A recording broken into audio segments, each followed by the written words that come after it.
We are rolling.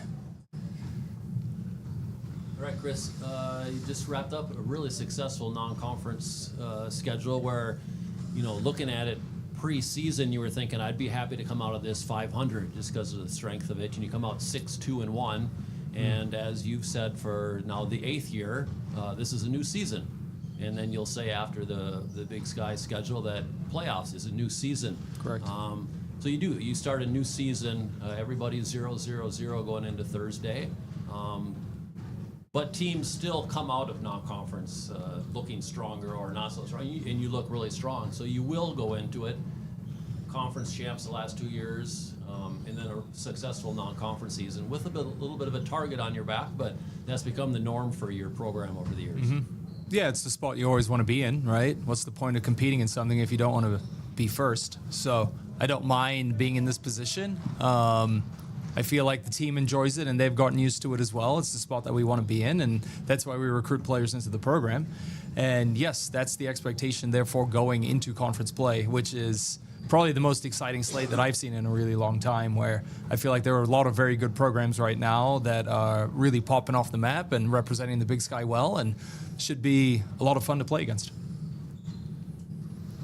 Chris, when you look at just kind of the way the season started, right, where it was, I think it was win, tie, 2 losses, maybe some of the early kinks kind of being worked out with the team. Just what stood out then to now, and maybe the growth of the program from mid-August to now?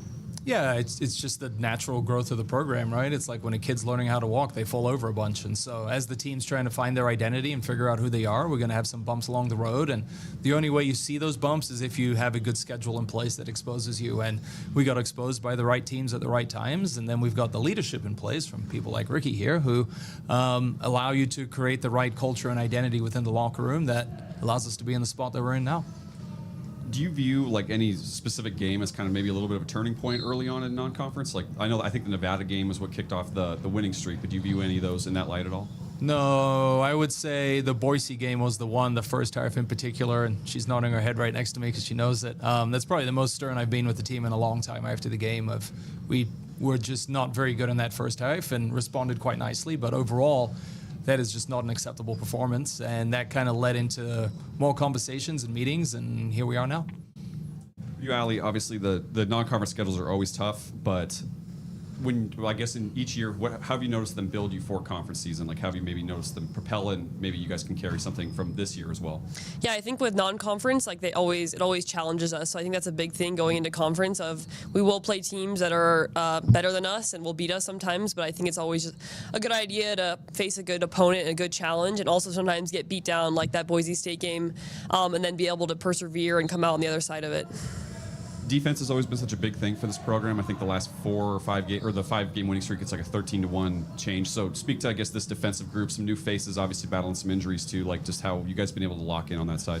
Yeah, although like new faces, I think we keep like the same Grizzly defense core through us like the whole season. I think even if you throw people in, you mix up the people, like it's the same identity of like grit, toughness, and perseverance. And I think that core just remains. It's remained my whole 5 years here. So I think whoever is here, we just try to keep that same identity rolling.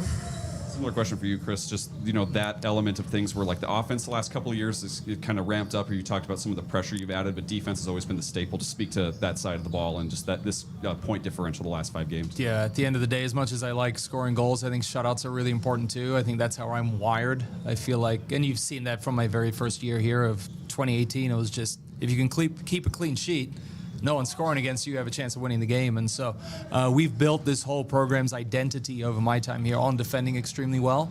And they get reminded of that very often with motivational videos and conversations and stories, and they know what's at stake and what they have to do. And again, I'm just really proud of them for taking that on and wanting to continue it. I think it's a beautiful thing. Chris, when you end the non-conference slate on quite a winning streak, including 2 teams that Montana hasn't beaten in at least a decade, I mean, how beneficial is that to your program going into conference play, especially going on the road? I believe to Flagstaff first. Yeah, it's exciting, but at the same time, we got to keep our feet on the ground. So good, nice momentum that we're taking with us. More importantly, we go into conference play knowing who we are, knowing what our strengths are and what we're capable of, and now it's whether or not we can execute it in the next phase as well.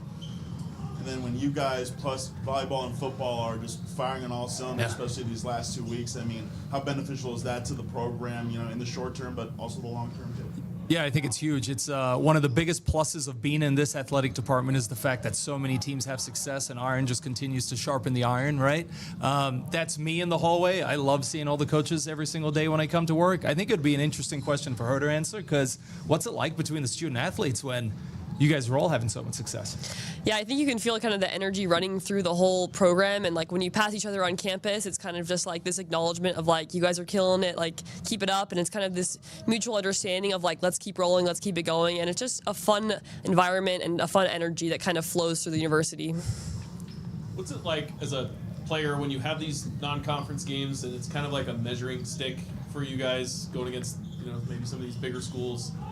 And to know that you can go toe-to-toe and beat them, and like where that kind of puts you as a program, like what does that mean to you from the player perspective? Yeah, I think it means a lot to us, especially with just the history of these teams, like players that have played here. I mean, last time we beat Wazoo was 2004, and I was 1 year old. So I think these measuring sticks are just huge to kind of prove to us that if we limit ourselves, we will we'll be suppressed. But if we like get rid of our limits and kind of believe anything is possible, like anything is possible for this team. She gets me fired up right there. And Chris, for you, like it's kind of the same as basketball, right? You get one, maybe, you know, tournament game at the end if you make it to the tournament, and then, you know, win or lose, and then, you know, we're looking for that win. But like these games is the chance to kind of do that direct correlation of where you're at as a program. So like, what does that say of where you guys are at? I think we're ready to compete in those games and put our best foot forward. It's soccer at the end of the day. You never know which way the ball is going to bounce. So you just have to fight for your moments, understand that there's going to be momentum swings, and just try to take advantage of them. But I think we're in a really good spot going into conference play. But like I said, we're not the only ones. If you did a press conference at Weber or at NAU, or Idaho, Eastern, I mean, there's so many teams that are showing good things right now. And I feel like a lot of people are really excited to get this thing started because who knows which way it's going to go. It's kind of the same question I asked for volleyball. Once you get into conference, it kind of really doesn't matter how non-conference was, you know, good or bad. Correct. So how do you kind of like turn that page, but also like not turn the like momentum off? Yeah, no, you take. I used to historically back in the day just be like, forget everything from conference play. And it all starts again now, which I realized about 2 years ago is like the dumbest thing I could ever say because you've just built so much confidence. Like a couple years ago, we beat Oklahoma. What, we're going to forget that we beat Oklahoma and consider that nothing? No, that's confidence.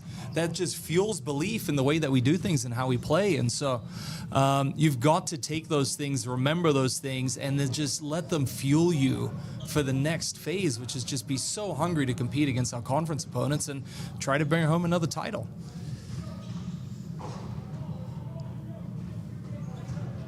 Sound good? Thanks, guys. Thank you.